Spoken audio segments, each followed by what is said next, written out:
Hello! Today I'm going to be bathing my dogs and talking about my dogs, where I got them and about them and stuff. I feel like a lot of my content is about the cats or chickens, so yes, I do have dogs. Also, fun fact, I was a professional. It feels dumb to say professional, but I worked at a dog bathing place for like, I don't know, less than 9 months. Because I started there and then I was basically like laid off because of COVID, which I could have gone back, but I was afraid of COVID, so I didn't want to go back to a place that was like blowing air and whatever everywhere. So anyway, I digress. So I'm gonna get started with Rowan. So I got Rowan in 2016. I had just graduated college and I had been working at my adult job for a couple months by that point, so I had some money saved up and I had wanted a dog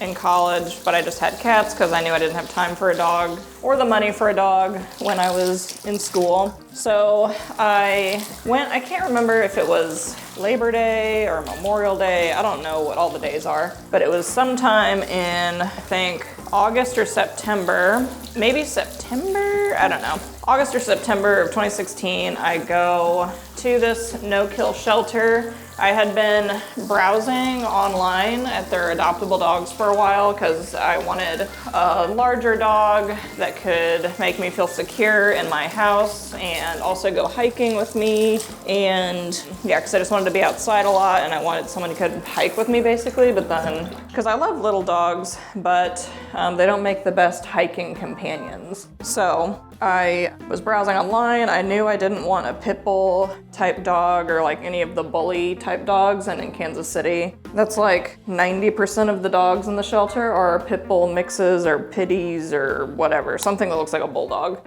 And I didn't want generic lab, like the generic mutt dog is like generic black dog with like maybe white feet or something. So I was looking online, a lot of pit bull mixes, and then I see this picture of a dog where like if it's a new dog, then we have like one photo usually or something because they just took a photo. And it was this dog named Eli, and he had a Mickey Mouse looking face and he was brown, and they didn't have any details or a description on him, but I just thought that's a cute dog, and it's the first one I seen that looked decent. So I went to the shelter and it was like, again, like that holiday weekend. So usually for like every holiday, they have some kind of adoption special. So there's tons of people there. And I went ahead and I browsed around all of the dogs because they always have dogs that just aren't online yet that you can look at. So I was just looking at all the dogs that they had. And I didn't see a ton that I wanted to look at.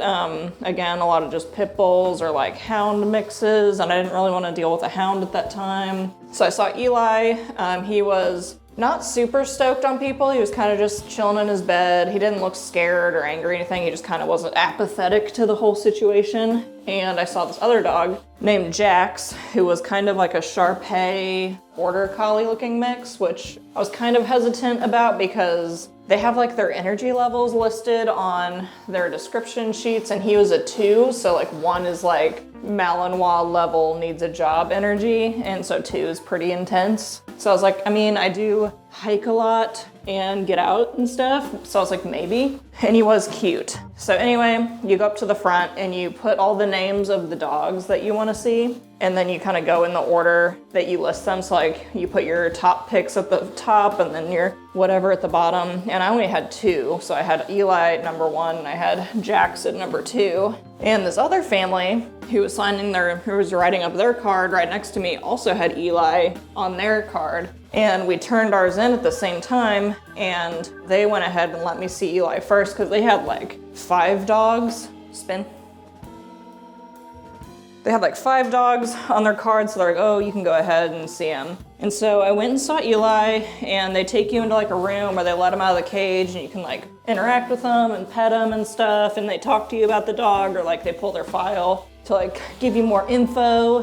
And he didn't have a ton of info on him. They didn't know anything about him other than he was not neutered when they got him, and since they're a no-kill shelter, they like will transfer in dogs from other shelters in the state that are kill shelters. So he was at a kill shelter in Camdenton, Missouri, which is in the Ozarks near where I went to high school. So I was like, oh, I know where that's at. And I guess they found him wandering around in the woods. And so they're like, we don't know if he's potty trained or if he gets along with other dogs or cats or anything. But he seemed really calm. He wasn't super interested in me or anything. But they're like, he hasn't had any potty issues while he's been here. And I really liked him. I thought he was cute. And I was just like, I just really wanted a dog. So I went ahead and said, I will adopt him. So we take Eli home, and I didn't really like the name Eli, so I renamed him Rowan. So his name is Rowan, which is a type of tree, and it was just naturey. Some other names I had picked out were Kenai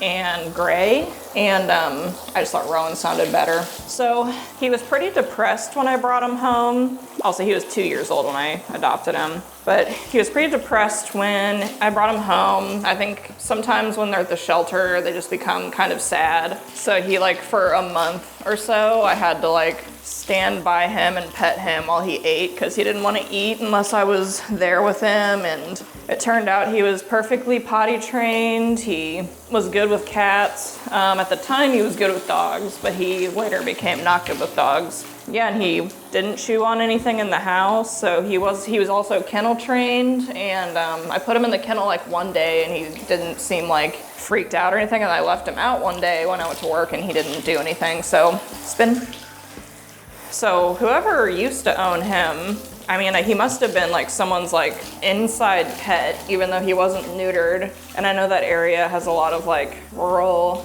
areas. Maybe it was like someone's rural dog and he got out and never claimed him, or I don't know what happened, but. So he became my hiking dog, and he's lived with me everywhere. He's lived with me in Missouri and Oregon and Utah and Texas, and we've gone to the Grand Canyon and Arches National Park and the Great White Sand Duney place, and yeah, so we've just been everywhere. We'd go hiking a lot. We still go hiking, but maybe not as much now. And he's just a chill guy. He's like the perfect dog, other than for some reason around like after about a year of owning him, he just became super dog reactive. And he's been to training for it, and I don't really know why he started becoming dog reactive, because there was never like an incident where he was attacked or was involved in a dog fight, because I would take him to dog parks and he would like play with other dogs, and just one day he just started slowly getting more and more reactive to the point where we stopped going to the dog park, had to start crossing the street when we saw other dogs, and I don't know. And the trainers never had an issue with it, it's just with me, so I don't know what I'm doing that makes him so reactive. I try not to assume he's like protecting me, or maybe he's resource guarding me, I don't know. But he is, how old is he now? He's like 10 years old now, or he's gonna be 10, and I just assume his birthday's in August. I have no idea if it actually is. But at best, he's 9 or 10, because when we got him, they said he was 2, but he could have been 1. But he definitely wasn't older or younger than that, because he was a grown man, but he wasn't very old. So he's getting older. He still is healthy and can still go hiking, but you can tell he's slowing down, and he's getting that old dog smell if you don't bathe them frequently enough, and he's getting a little more sensitive and not wanting to get up as much anymore. And if I'm breathing heavy, it's because I'm doing labor. But he's always been a good boy. He's good for the bath. He's good at the house. Very sweet. One of the things on his adoption card is it said he needs a lot of attention, and that's very true, but that's okay. He's shaking a little bit because I don't know if he's just old or cold. He's usually not cold, so maybe just kind of nervous about the tub. But that's Rowan. There's not much to say about him after that, unless you want specific stories, but that's kind of who he is. I wish I could clone him or make him live longer, because he's like the ideal dog, and it's hard to find that. And I got super lucky being able to have him, and I hope to have many more years of having him and being able to go hiking with him still, and we'll just see, just keep him healthy. So I guess since I have some time to kill, so I didn't have as much to say, I could talk kind of about bathing your dog. Since I did it professionally, it's not that hard to be a professional dog bather, but Just use any dog shampoo and conditioner, doesn't matter. I'm not a huge fan of the 2-in-1s because I just feel like they don't really do a good job at what I like. But I always double wash with shampoo. Spin. I always double wash with shampoo, so I'll do like the initial shampooing. I won't worry about getting them too soaked with water or rinsing super well, but like just getting the shampoo on them to get the initial oily layer off, because they all produce some kind of like water repellent-y oil. And then your second shampoo is more thorough, and you're gonna like scrub them and get all the nooks and crannies and get underneath their feet and in their fur. And you don't have to rinse as good as I'm doing now, because you kind of want a little bit of the shampoo in for the conditioner. So I always double shampoo. I get their face, which you should use like a face soap, but I've never had an issue. If you have like a tiny dog or a whatever, flat-faced dog, it might be more necessary. Or if you have a dog with like long hair on their face, it needs a lot more scrubbing. So then once I double shampoo them, I put conditioner on. The conditioner helps condition their skin and make their hair soft, and the softness of their hair helps keep dirt from sticking to them, so they stay cleaner longer, in my opinion. If you don't rinse all the conditioner out, you're actually making the problem worse, so you just have to make sure you rinse super well, otherwise you're just like leaving scum on there to like let dirt collect. So if you just do it right, it does the opposite effect. If I can open this conditioner. Especially if your dog sheds a lot, you should use a conditioner. Doesn't have to be a de-shedding conditioner, but conditioner is going to, like, this shampoo is gonna like loosen the hair, and then the conditioner is gonna be what like lets it release from itself and slide off in the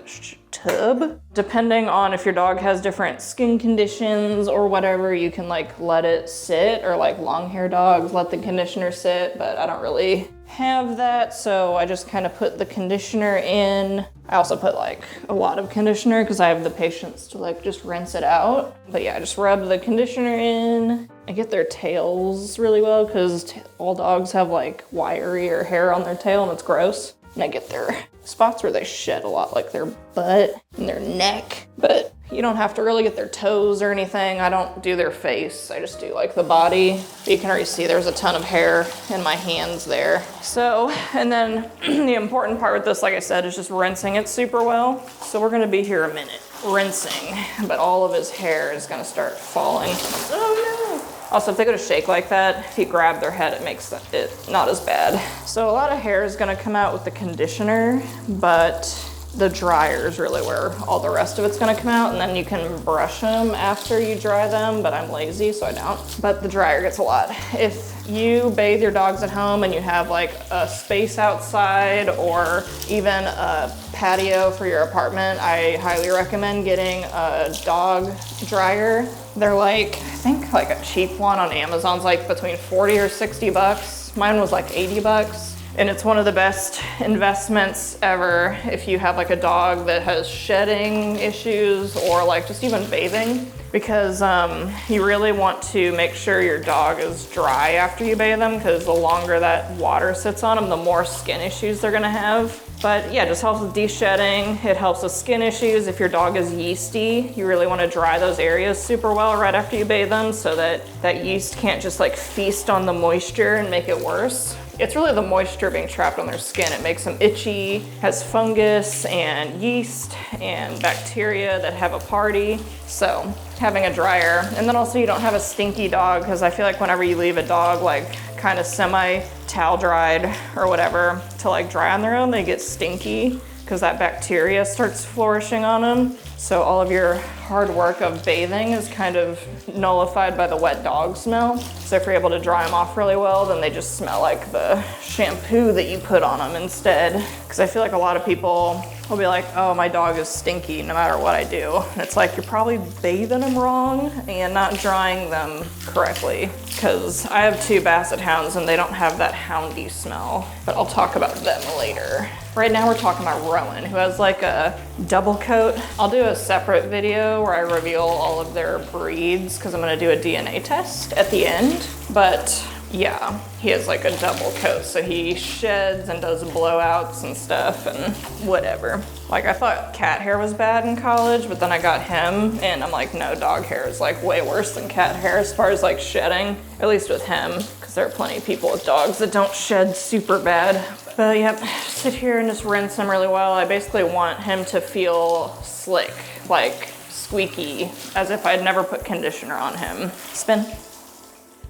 Also, if you think spin is a useless trick, this is where it comes in handy, being able to get your dog to voluntarily turn their body, because dogs are super insecure on slick surfaces and tubs. So if you can have them turn on their own accord, it's much less stressful for them. But this might take a while, but I'd rather just sit here and do it really well than have to half-ass it, and then he's like kind of semi-stinky all the time. Instead, it's like, now he's cleaned really well and I won't have to bathe him again for like a month, depending on if he rolls in something nasty, which he's really not a big culprit of that. But I can tell I'm getting close to being done because water's like beading on top of his fur instead of soaking in. So I think I'll call it good. I might get his neck one more time. So once you're done bathing your dog, I like to squeeze him out. And if you have like a really hairy dog, it's good to just do this and then let him stand in the tub for a minute and let all that water kind of drip down to the bottom and then squeeze him out again. It's gonna make towel drying them a lot better.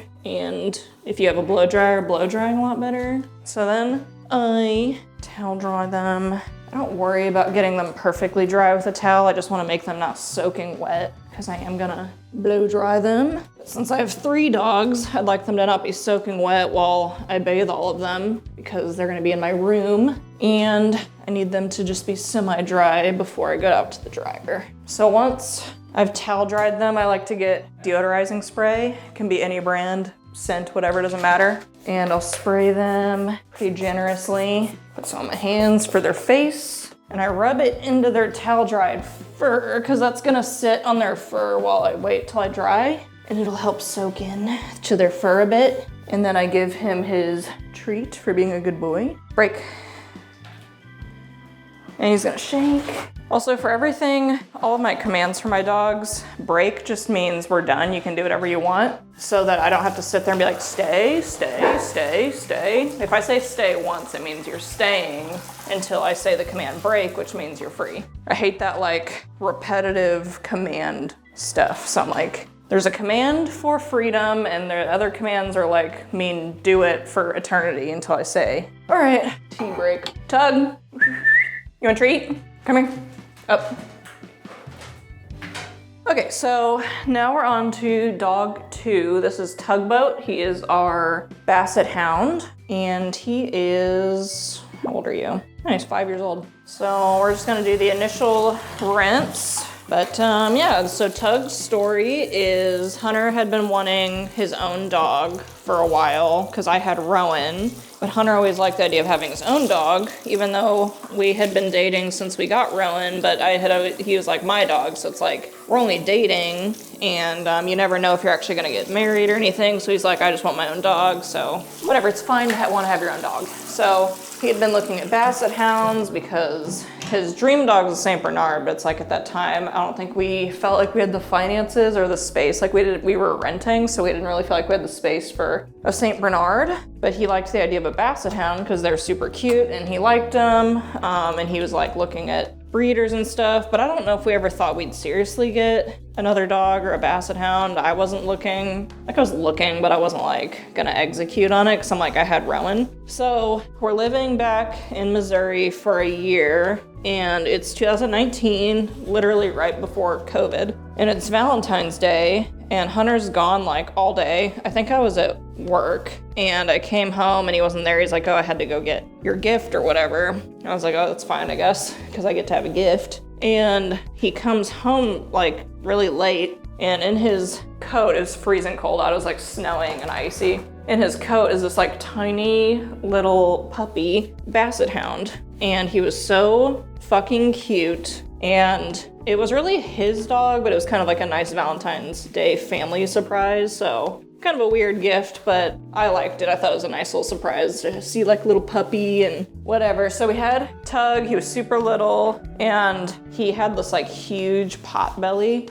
and I got him dewormed at the vet because we went and got his like initial shots and whatever, and they're like, let's go ahead and deworm him. And he had the most nasty spaghetti noodle shit ever. Like, he had so many worms. It was disgusting. But he was like a really cute puppy. It was really fun having him. He was so cute. It was like really cute to watch him grow because Basset Hounds always start out brown and white. Or no, they start out more black. They start out like more black than anything, like black and white. And then they turn more brown as they get older. So his whole face was like, you can see black here, but he used to have like a black nose and like his whole head was black. So he was a really fun puppy, but we had him in Missouri and we moved to Oregon with him. And at that point, I don't think he'd gotten into much trouble. He wasn't too bad in an apartment. He has a really bad barking problem now, but he was okay in the apartment because like no one came over. It's mostly when people come over. And we lived on the top floor, so he wasn't hearing banging or anything, so I think that helped keep him quiet. But he went off to professional training as well because we were struggling to get him potty trained, which is like a common Basset Hound problem. Like, he was potty trained, but he would still pee and poop in the house. And so we sent off to training, and I think it helped a lot, but also just with like general obedience and whatnot. And he's like a super athletic Basset Hound. So he's technically a mix between an English and an American Basset Hound. So an English Basset Hound is going to be your droopy, big, thick Basset Hound that you think of when you think of Basset Hound. And American Basset Hounds are more lean and sport-like they're actually used for hunting, like most American versus British versions of things. So that made him super athletic. So he was not the couch potato dog that Hunter was hoping for, and he also became like super obsessed with me. So that did not pan out. So he ended up just kind of becoming my dog, even though he's still both of our dogs. But he's like super overly obsessed with me to the point where it's like actually annoying. But he ended up being like way more athletic than we had planned. So I took him hiking for a while with Rowan. And we lived in Oregon, so it really didn't get that hot. Even in the summer when he was younger, it didn't bother him. He could go a couple miles before tapping out, and I used to go running with him, and he liked that. But now that he's older, he's like 5, which isn't that old, he's still super athletic. Like, he runs around, he's like, has a lot of energy, but he'll actually sleep now. But he's like super anxious. For a Basset Hound, he's like very, very anxious, always trying to like anticipate everything.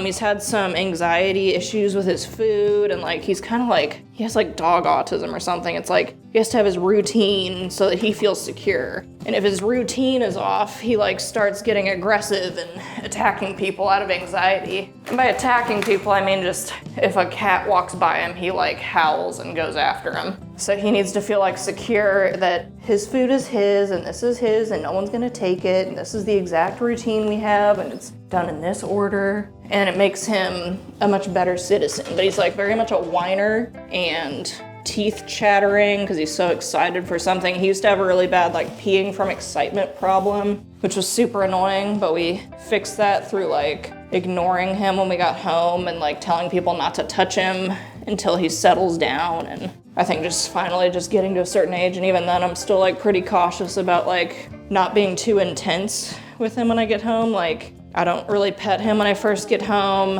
and I try not to tower over him. I'll like kneel down and then pet him, because I feel like whenever if you're like coming over and you pet him like this, that's too much. Like, you have to get on his level. So he's a lot. He's a high maintenance dog. He'd be the perfect dog where it's like he's the only dog and he's the baby, but that's not how it turned out. But he is gone to the vet the most out of all of our dogs. He's eaten like an entire cookie cake. He ate like 4 of my Apple pencils. He has eaten a remote a couple times, and he ate sugar-free gum, which, for those who don't know, sugar-free gum, or specifically like xylitol, which is also called birch sugar, is extremely toxic to dogs. And he had to be on like a liver blocker for like a week after that to keep the toxins from coming into his liver and killing him. And he had only had it ingested for like 30 minutes before he puked it all up. He also ate 90 tablets of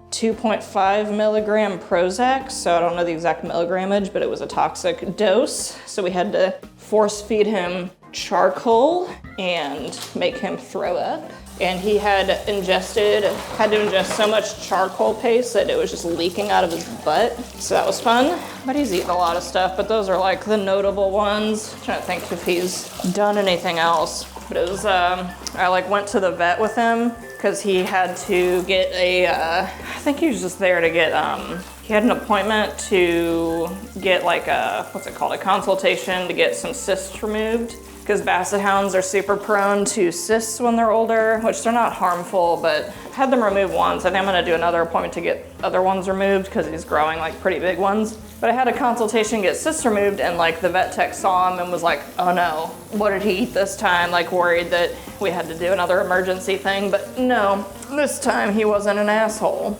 So hopefully our eating dangerous things days are over. Also because we're so like trained now to be like neurotic about keeping everything put in like a contained, like an oven or a microwave, because he doesn't seem like he could get on the counter, but he somehow does. It's really annoying, and I kind of just wish I could like chill in my own house without having to like constantly babysit every edible thing. Also, whenever we leave, he's a super anxious like dog when we leave. Not so much anymore now that we have this house, but we still have to put a muzzle on him when we leave, because when we leave, his like anxiety thing is he'll take one thing and just destroy it or eat it, like a remote, which is how he ate the remotes. So we'll put a muzzle on him, and that keeps him from destroying stuff when we leave, because we can't put him in a kennel, because when we put him in a kennel, he freaks out and like will rub his nose on it to try and get out so much that he like bleeds. And in an apartment too, it's like if he was in the kennel, he would just bark, and you can't just have a barking dog in an apartment. So he's a fucking lot. But we've figured out systems and stuff for him, and other than that, he's pretty good. I mean, he's like a super cuddly dog, very, very much loves people and being around them, and obsessed with me, like a little incel freak. So he has his positives. Probably the most loving personality dog I've ever had. And he's like in his older age, a lot more well-behaved, like listens better, doesn't like freak out on other people as much or like snap at other dogs or cats. And now that I don't have to take him for walks because we have like acreage and whatnot, he doesn't have that like leash pulling, barking at everybody thing that annoys me. But sometimes we'll go to this like giant dog park, and he like just loves to go up to people. It's really, we go to the dog park so he can meet human friends. But Tug is a basset hound, like I said, so even though he's more trim, because also I don't overfeed my dogs, he still has places like his armpits and his chest where he gets a little bit of yeast. So I have to wash them pretty thoroughly and dry them super thoroughly, which is why I like the blow dryer, because it gets it really dry. And compared to other basset hounds, I don't think his yeast is nearly as bad as it could be. Also just having them on a good diet.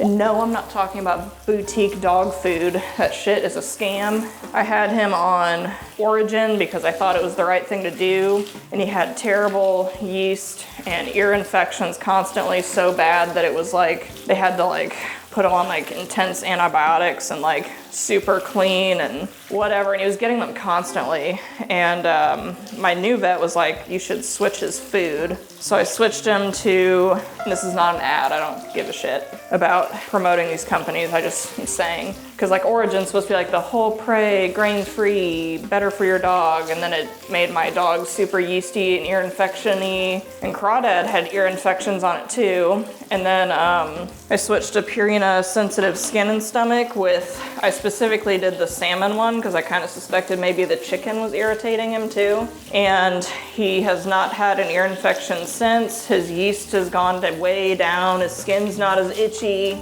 So, I mean, it specifically says sensitive skin and stomach, regardless if it's Purina or not, or the salmon, but something about Origin was just like really fucking his system up.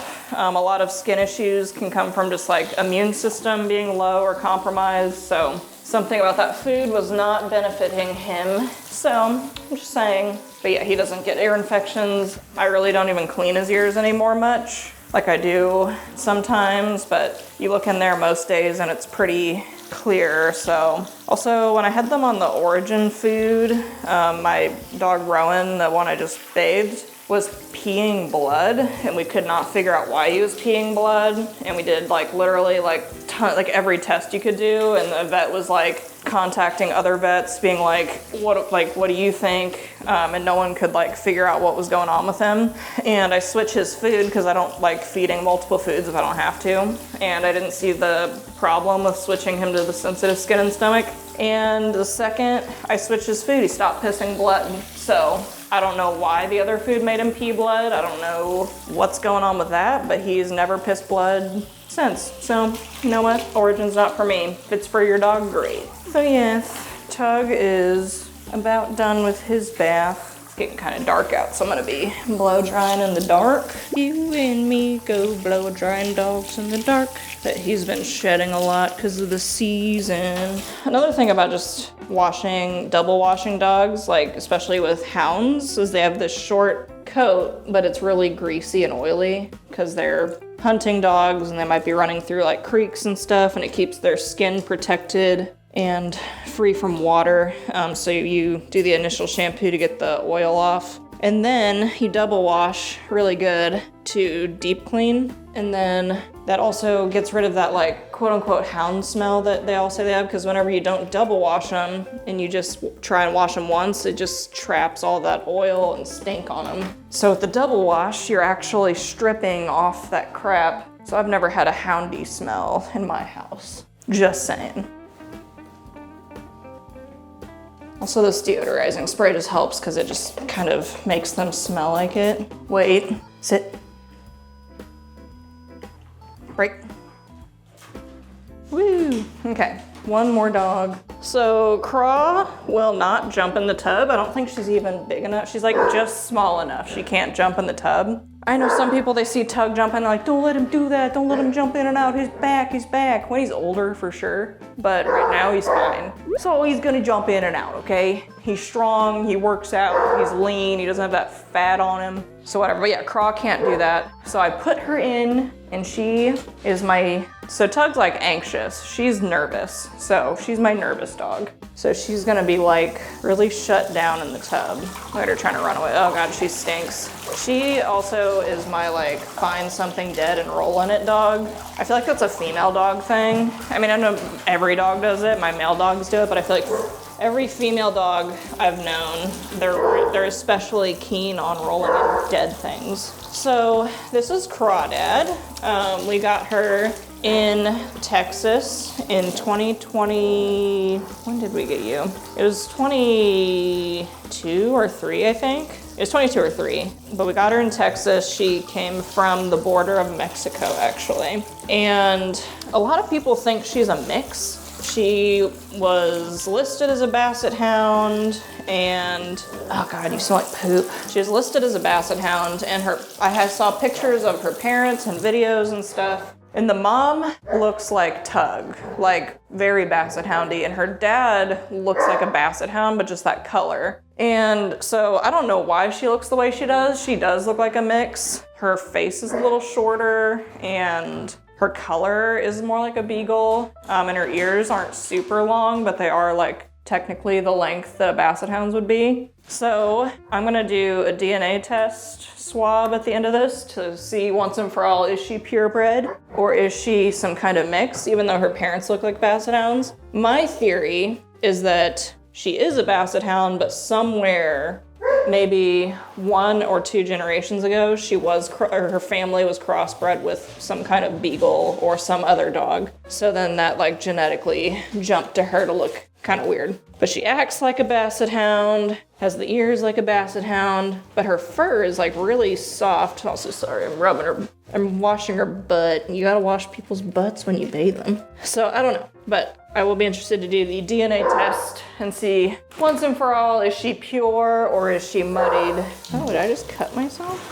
I just cut myself on something. I don't know what though. Do you have a razor blade in your fur? But yes, we got Craw. We had her as a puppy, and she was super cute as usual, but she's always been like super nervous, doesn't like strangers very much. I mean, she likes people, but she's like nervous when she's on a walk and sees people. But She's been really easy, actually, other than her peeing in the house issue. But when she was a little puppy, she actually got animal control called on me because she peed in the house, and I just put her outside because she peed in the house, and I put her outside while I cleaned it up. And then I was gonna let her back in, but I was just like, you know what? I need to just put you away from me while I deal with this, and I'll deal with you in a minute. And I didn't want her to wander off and go poop somewhere or something. And she was a little puppy, and basset hounds are super sensitive, so she was screaming outside because she wanted to come in and she didn't know why she was outside. And the neighbor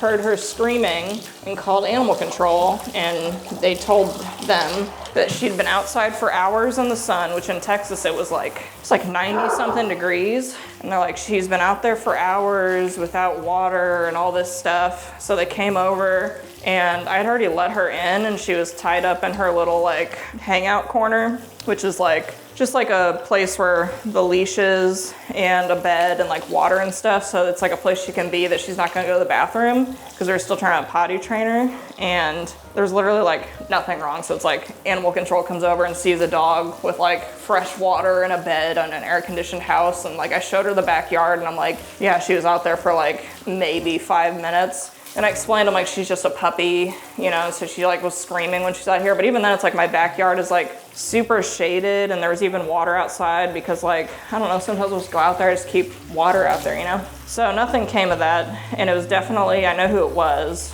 And it's just this old man who has like some kind of dementia, and he calls on people all the time in the neighborhood for weird shit. Just like having a miserable end of his life, basically. But a lot of people, I told one of the neighbors about it. He's like, oh yeah, he calls on people all the time. So that was the time I had animal control called on me because of Craw. But yeah, we had her in Texas, and then we came to Missouri, so she's only known this farm for most of her life. She's our little nervous baby. She hasn't really been a problem. When we got her spayed though, her like spay incision rotted out, and she had to stay in the vet hospital for like 2 nights so they could monitor it and keep it clean to stop it from rotting anymore. So that was gross. But she's always a fan favorite when she goes to vets and stuff because she looks like a forever puppy. Like, look at that. Oh, you can't even see her. Look at that, down the bottom. She's just a little baby, but she's super sweet. She loves Glove. She like has an obsession with gloves. That's like her favorite toy. She's more of the dog that likes Hunter. What else is there to say about you? You haven't lived much life yet. She doesn't go hiking with me because people make her nervous, and I think she gets nervous in places she's not familiar with. And also she's like definitely not out of shape, but she's not as athletic as Tug. She's definitely more of the couch potato, but she is like, she'll run around and be a lot more active than what the average basset hound would be. But yeah, she's not a hiking dog. She gets hot really easily. She does not like being hot. So summer hiking is out, spring hiking barely. And even then after like a mile, she like doesn't want to walk anymore. She's just like, this is pointless. I hate this. I've had to see people and I hate that. But yeah, we had tried to take her on walks and socialize her, but she's like barking at people that she sees in the distance like they're gonna kill her, and it makes other people uncomfortable. She's not like the dog park. She's just like a little introverted girl. Once she gets to know you, she's super outgoing. But she also has that houndy thing where she gets greasy. She has like really soft fur that's not like bristly, like it's not short and bristly like her typical hound. It's like kind of soft, but it still gets really greasy. So, you know, even if she hasn't rolled in something dead, you know, it's time to bathe her when she starts to feel greasy. And she does not like the bath. I mean, none of them do, but she's like, she's always trying to, she's the dog where she might try to slither out if you're not paying attention. I've been talking, so I don't even know if I did a very good job this bath or any of these baths, just because I'm not really mentally paying attention to what I'm doing. Ooh, my back. All right.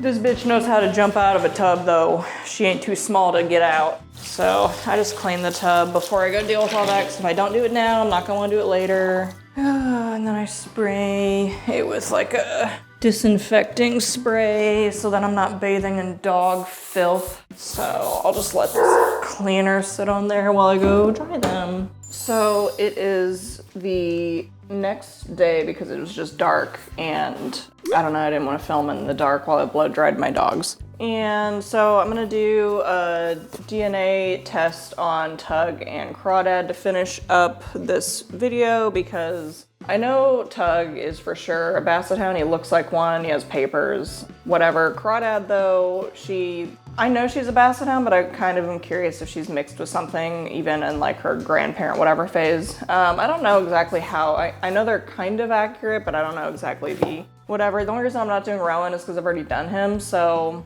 in the video where I reveal their DNA thing, I'll just say his. So, but he's already done. I figured him out a while ago. So we will start with whoever comes over to me first. Tug, come here. So it looks like you swab the lower cheek pouches for 30 seconds. I'll do the other side too, because why not? Okay, that should be good enough. And then you just flip this guy in here. And then 10 times, 1, 2, 3, 4, 5, 6, 7, 8, 9, 10. And then we put it in here. So here is Tugboat's DNA for them to steal and clone him. And we will do Crawdad. Craw, come here. She's like, this is making her nervous for some reason. She's nervous about like everything.